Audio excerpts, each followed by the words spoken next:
Avez-vous entendu l'expression « croquer la vie à pleines dents » ?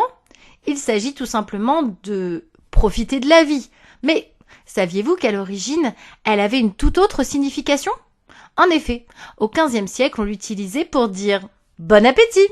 Peu de gens le savent, mais une personne du milieu politique connaissait parfaitement la signification d'origine. Il s'agit du Playmobil du parti Renaissance, Laetitia Avia. Née en 1985 en Seine-Saint-Denis, elle intègre Sciences Po en 2003. Sa carrière professionnelle commence en 2008 en tant que juriste au sein du cabinet Darrois Villet Maillot Brochier. Et, 3 ans plus tard, elle prête serment comme avocate au barreau de Paris. Quel parcours exemplaire! Parallèlement à ses activités d'avocate, elle enseigne depuis 2011 à l'école de droit de Sciences Po et depuis 2015 à l'école de droit pénal financier de l'université de Cergy-Pontoise. En 2016, comme toute personne sans conviction politique, Aurore on t'a vu, elle rejoint le mouvement En Marche. Et suite à la victoire du Poudré en 2017, elle fait partie de la vague d'amateurs élus députés. Et ce fut le début du grand n'importe quoi. Dans un premier temps, elle se permet de tailler sur le physique et l'accoutrement de ses collègues. Oui, vous avez bien entendu. Cette femme ose tailler le physique des gens, voilà, de donner son avis et de critiquer. Elle a même fait des sous-entendus sur la pauvre cruche d'Aurore Bergère, encore elle, pourtant de son parti. Solidarité féminine quand tu nous tiens. La comparant à Megan Lewis lors de sa première apparition dans la série Melrose Place. Et oui, parce que... Ouais, le mouvement En Marche, c'est la culture. Enfin, quoi? Mais si, bref, si toi aussi tu ne vois pas à quoi ressemble Megan, c'est la femme qui abordait les mecs dans la rue et leur vendait des préservatifs avec une démonstration gratuite. Voilà. Bon, moi aussi, je suis plus Desperate Housewives, mais je crois que t'as compris l'idée. T'es bonne, et salope, je te baisse par derrière. Pardon. Passons. En 2018, elle propose une loi contre la glottophobie qui, comme vous le savez, désigne une discrimination linguistique utilisée pour caractériser les exclusions ou discriminations dont fait l'objet une personne en raison de sa façon de parler une langue. Par exemple, avec un accent régional. Dans la foulée, non contente des critiques envers son parti sur le net, elle propose une loi contre la haine sur Internet qui sera heureusement largement retoquée par le Conseil constitutionnel en 2020, car jugée non compatible avec la liberté d'expression. La liberté d'expression, un truc en voie de disparition.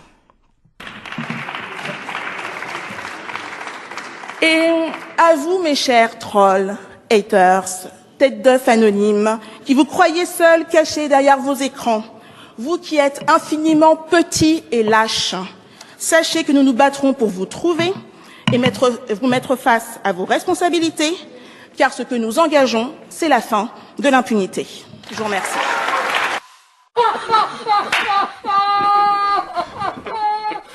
Et oui, pas de chance, ça a foiré. Et niveau polémique, mis à part ses propositions de loi totalitaires, Dame Laetitia est à l'instar des membres de la secte En Marche, impliqués dans de nombreuses polémiques. La première, et vous l'attendiez tous, date du 23 juin 2017.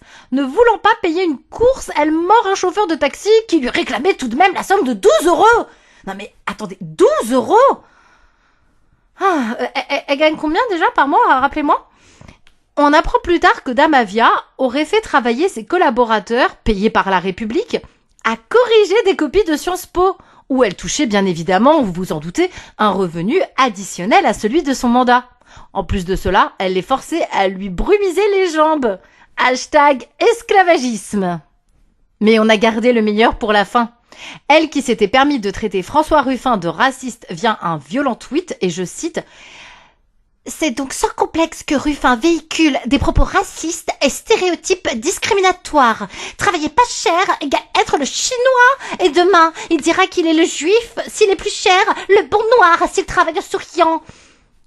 Sauf que pas de chance, celle qui en avril 2018 s'était félicitée du vote d'un amendement en faveur des réfugiés LGBT, a finalement été rattrapée par une conversation de groupe qu'elle entretenait avec ses assistants. On a voté l'amendement des PD, avait-elle rédigé, fière d'elle, sans penser aux conséquences.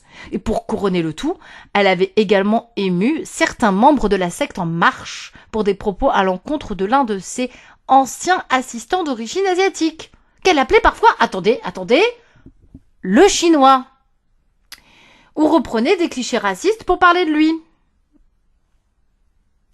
Toujours en 2018, j'en perds mon latin, Laetitia Avia aurait même lourdement plaisanté dans la conversation regroupant l'équipe « Tu es un faux chinois, tu ne maîtrises pas Mac ». Ou « Ça sent le chinois », disait-elle selon un de ses ex-collaborateurs. Mais pourquoi pas le traiter de face de citron, hein? Avec ta face de citron, le chinois. Bien entendu, Laetitia parle d'une manipulation honteuse, mais n'a toujours pas déposé de plainte pour diffamation. Et comble de l'humiliation, suite à la réélection de son gourou en 2022, elle qui s'attendait à remporter de nouveau un mandat de députée, et on peut le comprendre étant donné son incroyable intelligence et son sens de l'humour pointu, voyez, se voit battue par la candidate NUPES Eva Sass. Mais bon, ça lui laisse à présent du temps pour préparer son procès. Comment suis-je arrivé là, Charlie? Comme un homme comme moi, a-t-il pu tomber aussi bas? Comment as-tu pu tomber? Tu n'es jamais monté. En effet, Laetitia Avia sera jugée le 9 mai 2023 par le tribunal correctionnel de Paris pour harcèlement moral envers des assistants parlementaires. S'en mordra-t-elle les doigts? Affaire à suivre.